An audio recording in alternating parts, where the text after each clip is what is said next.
ये मुकाबला है कांटे का और इस बात की पूरी गारंटी है। तो सोचिए मत, जल्दी से बनाइए अपनी favourite team only on my team 11, India की अपनी फैंटेसी। और सीधी तस्वीर आपको राज्यसभा की दिखाते हैं जहां पर वोटिंग हो रही है, क्योंकि आज का दिन बेहद महत्वपूर्ण है और जो 3 बिल हैं उस पर अब वोटिंग की प्रक्रिया शुरू हो रही है।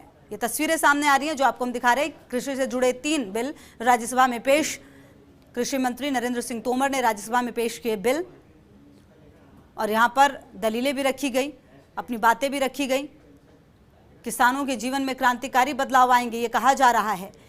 किसी भी जगह फसल बेच सकेंगे किसान, मनचाही कीमत पर फसल बेचने की आज़ादी होगी। तो अपनी बातों के जरिए ज़रूर स्थिति को अपनी तरफ करने की कोशिश है, लेकिन कृषि बिल पर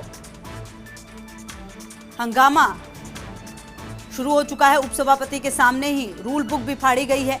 वेल में जाकर नारेबाजी कर रहे विपक्षी दलों के सांसद, आम आदमी पार्टी के सांसद भी वेल में पहुंचे, क्योंकि केजरीवाल ने अपील भी की थी कि जो भी विपक्षी पार्टियां हैं वो इस बिल को पास ना होने दें। वहीं गुलाम नबी आजाद ने भी कहा है कि राज्यसभा का समय ना बढ़ाया जाए, राज्यसभा में आज ही बिल पास कराना चाहती सरकार। कृषि बिल पर राज्यसभा में वोटिंग, और क्योंकि भाजपा को ना सिर्फ खुद के बल्कि देखिए किस तरीके से ये तस्वीरें भी सामने आई थी जब टीएमसी सांसद ने उपसभापति के सामने ही फाड़ डाली रूल बुक। आप तस्वीरों को देखिए तो कहीं ना कहीं नारेबाजी भी वेल में जाकर भी हंगामा किया गया है। गुलाम नबी आजाद ने भी कहा कि राज्यसभा का समय ना बढ़ाया जाए।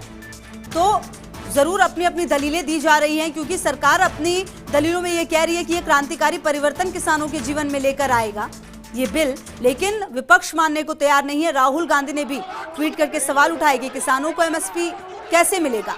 कृषि से जुड़े ये जो 3 बिल हैं उस पर हंगामा मचना तय था राज्यसभा में, और यहाँ पर जो संख्या बल है वो पर्याप्त करने के लिए जो बीजेपी है उसको दरकार जरूर होगी अपनी सहयोगी पार्टियों की, क्योंकि सहयोगी पार्टियों की अगर आप बात करें तो अकाली दल बिल्कुल साथ नहीं है। हरसिमरत कौर बादल ने तो इस्तीफा तक दे दिया। तो ऐसे में कई सवाल उठ गए और उनके इस कदम के बाद कई और सहयोग की जो जरूरत है उस पर भी क्वेश्चन मार्क उठने लगे,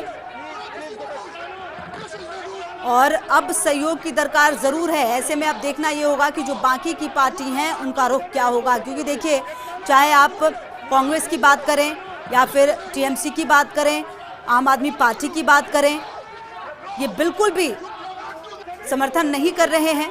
तो सवाल ये है कि किस तरीके से ये पास होगा या नहीं।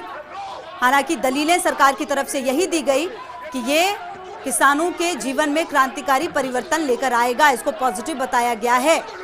लेकिन इस बात से इत्तेफाक नहीं रखते जो विपक्ष हैं। टीएमसी सांसद डेरेक ओब्रायन ने तो रूल बुक भी फाड़ डाली उपसभापति के सामने ही। हंगामे के आसार थे ही और वही हुआ है। वेल में जाकर लगातार नारेबाजी भी की गई है और अरविंद केजरीवाल ने भी सहयोग मांगा कि जो भी विपक्षी पार्टियां हैं वो इस बिल को पास ना होने दें। तो अपनी अपनी दलीलें जरूर दी जा रही हैं।